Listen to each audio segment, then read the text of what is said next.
Alright guys, we are back here again this morning. How are you guys doing today? Thank you very much for sharing our videos, for liking our videos. We are here to talk about the Edo State matter that happened yesterday. Bebolo, now get the victory. Aso Egodaro, they throw them out. As you know, say normally, na tribunal, Aso Egodaro can decide to go to Supreme Court. But Aso Egodaro spokesperson, PDP spokesperson, don't come out now. Come talk, say, nothing will happen. They go Supreme Court. Not even Tinubu can stop them. Not the judiciary, not anybody, not Okpebolo people can stop them. That is my interpretation. But, if you listen to her, in this country now, Bessie where you still believe on our judiciary, and so we're supposed to interpret them. Because it means say, I'm going there, I'm going there, I'm going there. Nothing is going to happen. I would like people to listen to Isibor on what he has to say concerning this matter so will happen. How they take away Aso Egodaro, how they take Putin Okpebolo, INEC elected or rather governor. Sorry, INEC elected Nabi, not the INEC. And INEC now. So listen to her. My people, una good evening. My name is Made Good Luck Society, and I bring una updates today. Now, nothing that today the tribunal can finally give judgment for the case between PDP and APC. So normal, everybody enter court today with a full house. Everybody, the APC, they mobilize. All their leaders come. PDP side, Tony Azebemi did there, Sentodia did there.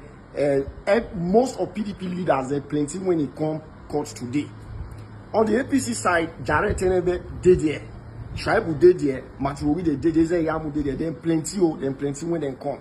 So but when you come be like say everybody come surprise people be say they can't do like say they be family to do. Everybody all they hug each other, they greet each other, they even collect sweet from each other. So now so they can't start. Now AA party the first start, followed by a court party. So tribunal can first dismiss those cases against Okpebolo. So as they dismiss those cases, they can't reach PDP turn. Now the tribunal can start to the read. As he read, he say evidence when they bring come is correct. The beavers and everything when they bring come is correct. So those motion of PDP, now the tribunal come they say this one is correct. This one is correct. All those motion when the PDP bring come, they say the beaver they even admit all of them, including the document, the evidence and the witness. They say they admit them. So as they can't do that one, you know say one side can't they appeal, the PDP side can't they appeal. On the APC side, I can't be like say they read, they can't even they come up for court, small, one after the other. But when you can read the time when the judge want read the judgment, it can't just be like saying a magic or a reverse jail. The judge can't even those documents when he bring come, you don't even talk to them. He say INEC supposed bring people come, they can't testify. But when I not say they call INEC not bring witness come. So they say they must supposed bring people come, they can't testify. For all the police units, then those materials they'll come talk to the team, they'll come talk to those documents. So the thing can't be like say shock everybody. As that thing just happen, APC people maybe don't come up for court because since they come start to they enter one by one again. So the thing surprise everybody because people wait already give up before they come. So the thing can't get as CBO. And when I not say usual, as I said tell you now before, this thing are 3 rounds it be. Tribunal here. Appeal Court Day and Supreme Court Day. So this round 1, the tribunal don't give out to APCO, don't give out to Okpebolo. So from waiting me and they hear now, Aso Egodaro and PDP say they not agree, say they will go round 2. We never know what to go happen, they will go win there. But they say they will go there. So when they file everything, we'll still come here, come let everybody know. Men are not forget to say round 3 day when the Supreme Court. So as they go on, we'll still let everybody they know. Well, for more on this, I'm joined now in the studio by the former Edo State Commissioner for Digital Economy, Science and Technology, Obede Ifalusi Isibor, whose party, the PDP, lost the Edo governorship election to the APC and has been challenging that loss at the tribunal. He's also the official spokesman of the petitioner, Aso Egodaro. Thank you very much indeed for coming in. Good evening, Charles. Happy to be here again. So, for you, the agony of defeat. Well, not for me per se, but for the Edo people. Like you were trying to say in your introduction, that the APC had clinched victory. But what about the Edo people who truly voted for Aswan Ighodalo? One would have thought that by now there will be some jubilation, in areas in Edo State, but the people are mourning. The entire state is in agony. So it's not really victory for the people. It may be a temporary victory for the APC and for Aswan Ighodalo, but he knows he doesn't have the legitimacy of the governance by the Edo people because they did not give him the highest number of lawful votes. Well, to be entirely clear, we haven't gone around the whole of Edo State, so we don't know if people are celebrating in some parts or not. We certainly saw people celebrating at the tribunal. Especially, of course, those are members of the APC who came with them from Benin. But you see, it's about the majority of the Edo people who came out to vote. And the Edo people voted based on competence and character. And it is their view that they didn't find confidence in Monday Okpebholo to give him the votes. That is why the people are majorly unhappy. Even on social media, people are mourning. But you see, we had an inkling of this yesterday, when there was a purported leakage of the rolling, and people were of the opinion that has it gotten this bad? Well, actually, the APC are claiming that it was the PDP that leaked that state. Obviously, it was the work of the APC, and Nigerians. You could see the reactions of a majority of Nigerians on social media, and they were appalled that has it gotten to this point where people now have absolute disgust with the judiciary and lack of fairness, that we're now having to see purported leakages of court ruling that should be the next day. And, true to what the people say, it appeared to be almost the same thing. How could it be that when there were several rulings at the appeal and even at the Supreme Court, where even at the electoral law, the Electoral Act says that where parties are able to provide substantial documentary evidence on a matter, as long as it speaks to those evidence, that they may not need oral evidence of witnesses. And we were dismayed to hear the tribunal judges make reference to those documents we tendered and expecting us to have brought over 700 witnesses. Well, let me then ask you, because that was going to be my next question, to give us, as briefly as you can, an overview of what happened at that tribunal today from the perspective of your party, the PDP. Thank you. We had three major issues before the tribunal. We had said that there was overvoting in over 133 polling units. We had also said that there was incomplete collation of figures in several polling units.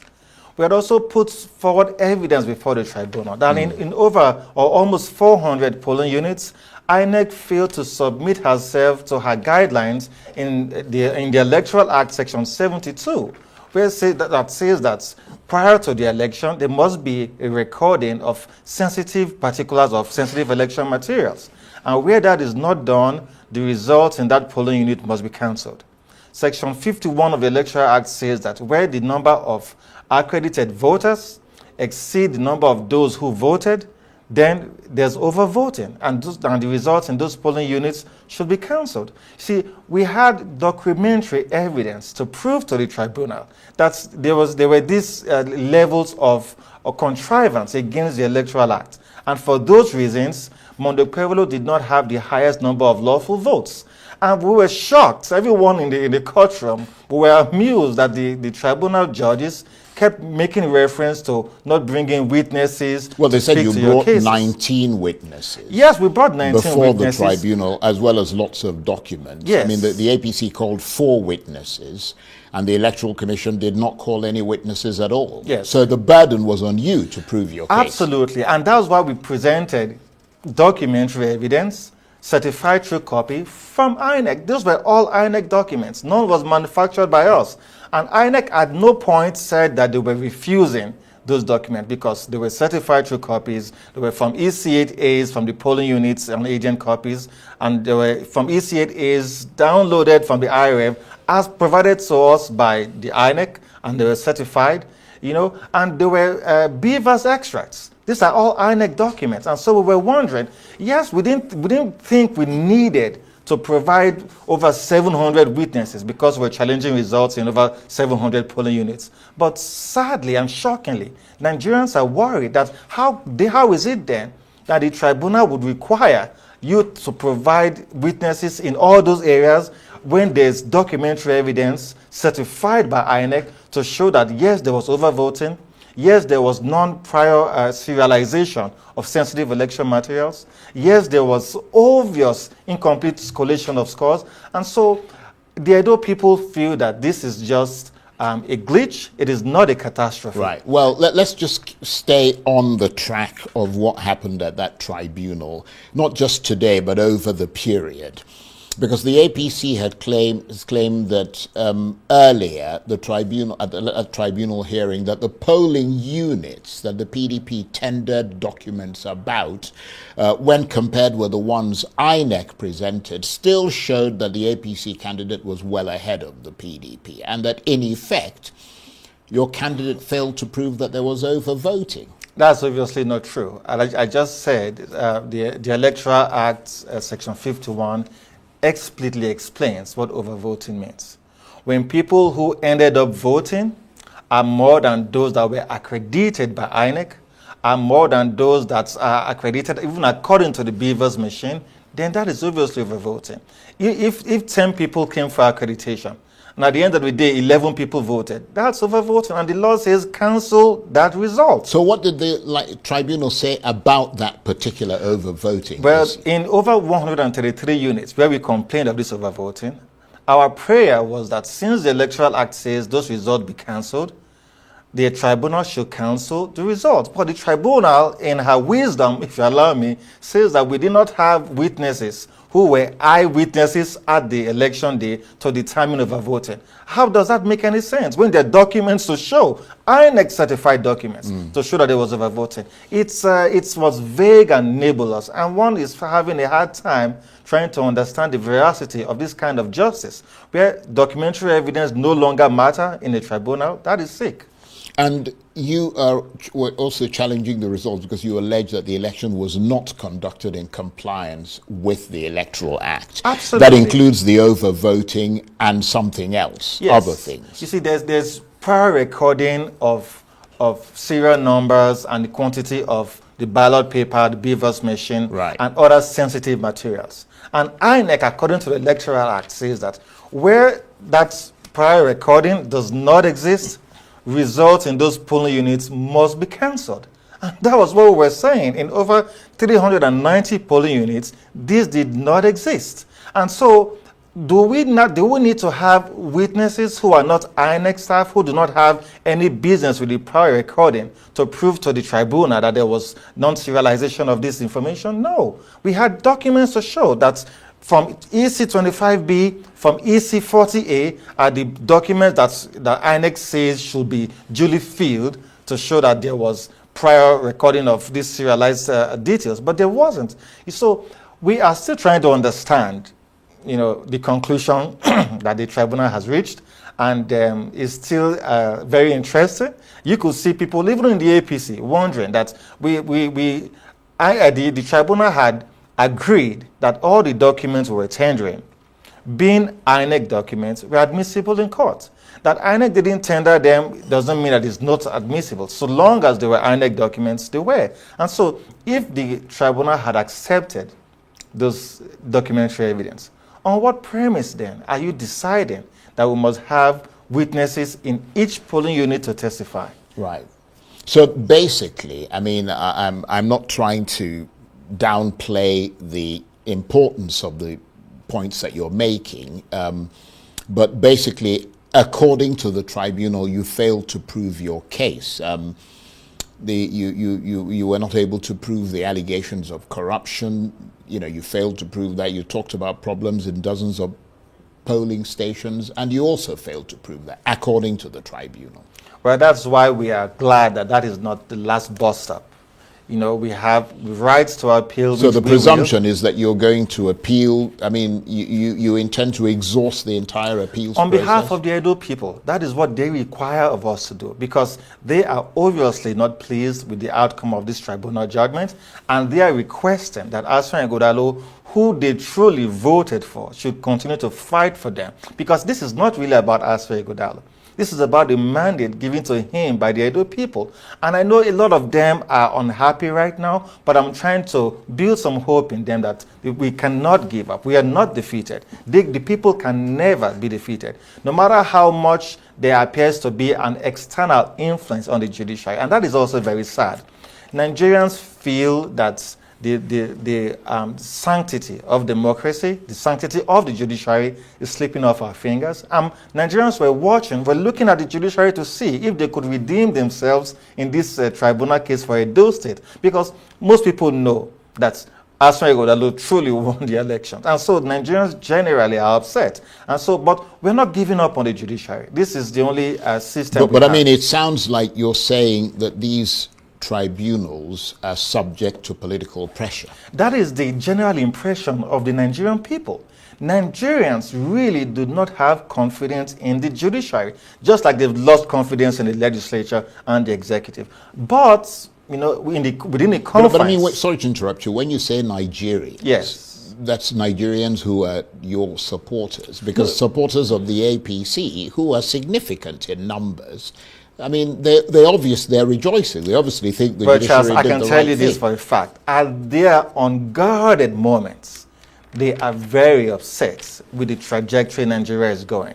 How can it be that people feel that the executive have an influence over judicial matters? That is what, if you do an opinion poll, Nigerians will tell you that they are disappointed that the tripod that should hold forth our democracy is obliterated, because now we can't have confidence in the executive. Now Nigerians don't have confidence in the legislature. We're only hoping that the judiciary will be able to redeem themselves. However, we still have some confidence that it is not all, you know, it's not a catastrophe yet. This is just a glitch. We know that the appeal courts would do the best they can to salvage the situation, to save the name of the judiciary, to save the grace Edo people gave to Asfaw Ighodalo, and at the end of the day, declare him winner of the election. Well, I mean, in fairness to the judiciary, they have come out in the past to overturn results that were declared by the Electoral Commission. I mean, the tribunal is essentially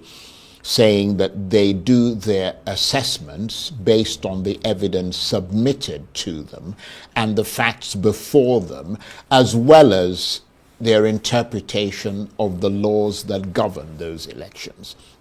So to some extent, I mean, you also have to blame yourself based on the way that you presented your arguments and your evidence. But no, we presented our arguments based on the Electoral Act, and that's what I'm trying to explain to you. The Electoral Act nowhere states that witnesses must be called in every instance to prove any case where there is documentary evidence. That is what the law says. Yeah, but you brought 19 witnesses, and I understand that just 5 of them were polling agents or something. Charles, we didn't even need to bring 19 witnesses, because Section 137 of the Electoral Act says that oral evidence is not necessary where there's documentary evidence. That is not our document. Right. That's the Electoral Act. So we brought some witnesses. We didn't even need to, because our documents were speaking to the facts in our case. And so the fact that, we didn't bring enough witnesses like the tribunal is trying to assume is indeed laughable and ludicrous, because, come on, look at your Electoral Act. And we have seen cases before, just like you said, where the tribunal gives a judgment and the appeal courts, you know, in many cases overrules that judgment. Or even in cases like the Zamfara case or Plateau case, where the tribunal and the appeal court gave the same judgment, the Supreme Court overruled it. So that's why I'm saying that we have not lost hope completely in our judiciary. But you do realize that obviously you can't submit new evidence when you go higher up. Obviously, we don't intend to. You see what I mean? We don't intend to. Well, I mean, you wouldn't be able to. In Exactly, any case. but the documents submitted were not PDP documents. Right. They were not Asfaw Ighodalo's documents. They were documents of INEC. So it's either INEC is refusing to admit that those are their documents, or I don't know what else is the case. If all the documents are brought before the courts were documents given to us and certified by INEC, and all these documents substantiate our arguments, we see no reason why we should have a judgment not in our favor. So you're definitely going to appeal? Absolutely. Right. And I mean, I wonder, just on a personal level, how crushing this loss today is for you, because I mean, I know you are the spokesman for Aswe Ighodalo, and I mean, I've seen you talking, you know, and talking very articulately. I mean, about, you know, I mean, you've come here before, you had all these programs and ideas and the things you wanted to do and so on, and big stumbling block here. Well, it is a challenge, you know. I would want to call it a glitch. We're not crushed, you know, because we represent the majority of the Edo people. And so we are trying to let the people know that we're still fighting for them. Aswe Ighodalo would not stop fighting until his mandate is reclaimed. And yes, we could be a little bit upset. Upset now not because of how we feel, you know, personally, but the outcome, you know, of the tribunal. We were expecting, Nigerians generally were looking forward to the Edo case, because they were thinking that the Edo case would be like the cynosure of all eyes. Let us see what's going to happen in Edo.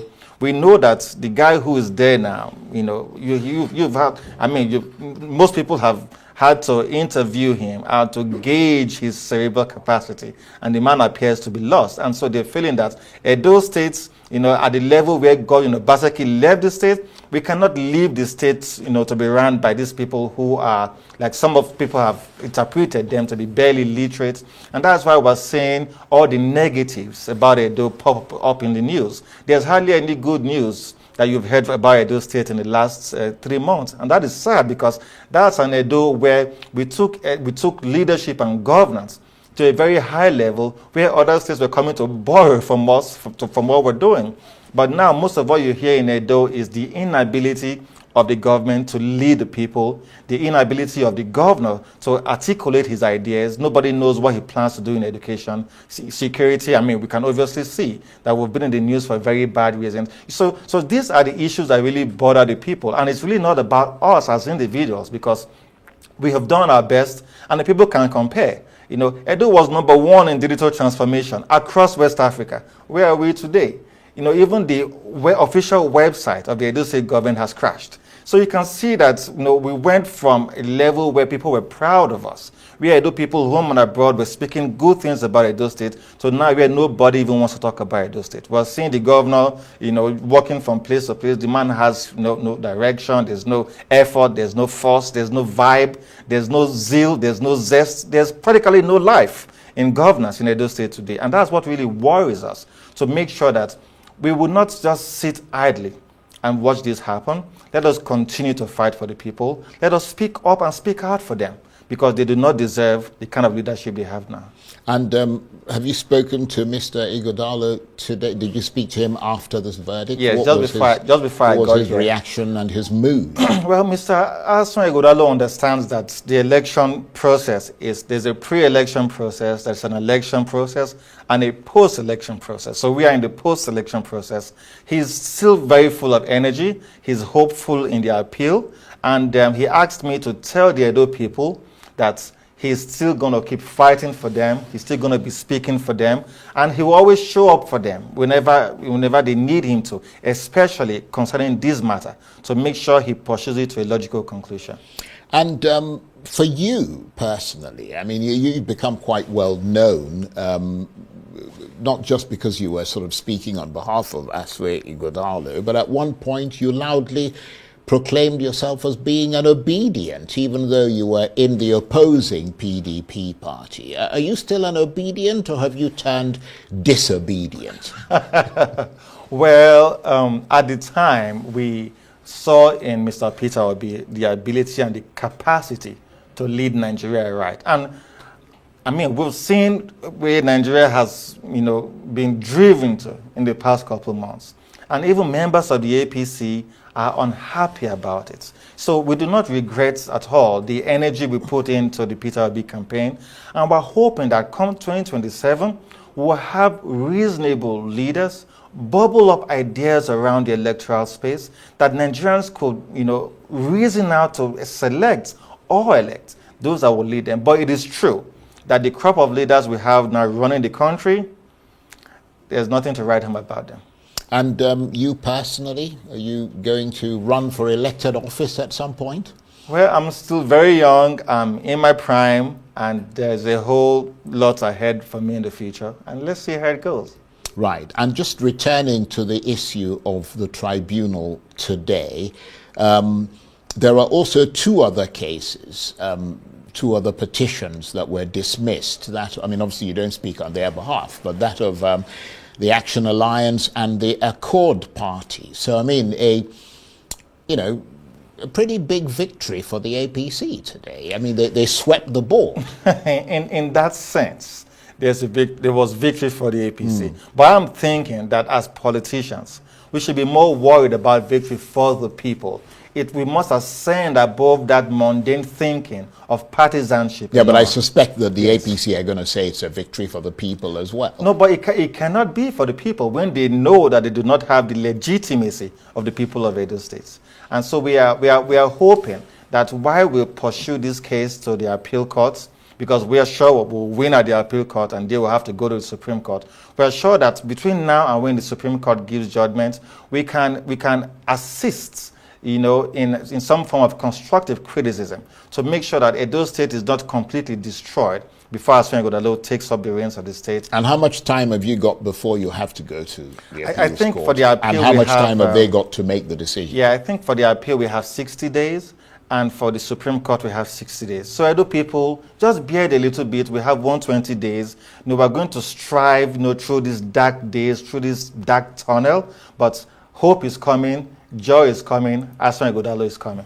Okay, I want to thank you very much indeed. A long day for you, so we appreciate your taking the time to come in here to explain your point of view to us. Obeide Ifaluyi Isibor is the former Edo State Commissioner for Digital Economy, Science and Technology.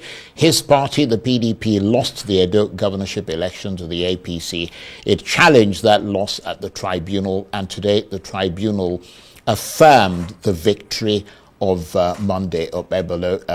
Mr. Ifaluyi Isibor is also the official spokesman of the petitioner, Aswe Ighodalo. Thank you very much indeed for coming. Thank you again for having me. The confidence in him, although he talk and say, Ifaluyi Isibor talk and say, we are doing this for the people. The people ask us to go to Supreme Court. The people say, the people say, the people say. The same people where he say, as they talk now, if we are cooperative, if we are united, if we are tired of this insecurity, of this suppression, of this oppression, of this intimidation in our country, we suppose don't engage streets since yesterday. As we talk now, those states is quiet. The same people, night and morning, go to record. People were never ready for anything. Now, how to beg for money online, how many of them know? Come to your inbox, beg. If na country where they work, by now, since that declaration yesterday, if you are displeased with that decision, you're supposed to have engaged the street already. Protest everywhere. But the same people, someone goes to Supreme Court. Okay, my people, what do I know? My own duty not to carry up on give you now. So my people, like this video, share our videos. This is NAIJA Watch Media. Join us every day, 7 p.m. Nigerian time. Let's talk about the things that is affecting us. We are live every single day, 365 days in a year. We are talking about the things that is affecting you and I, pouring out our plights together. Thank you. Share our videos. Take care and bye for now.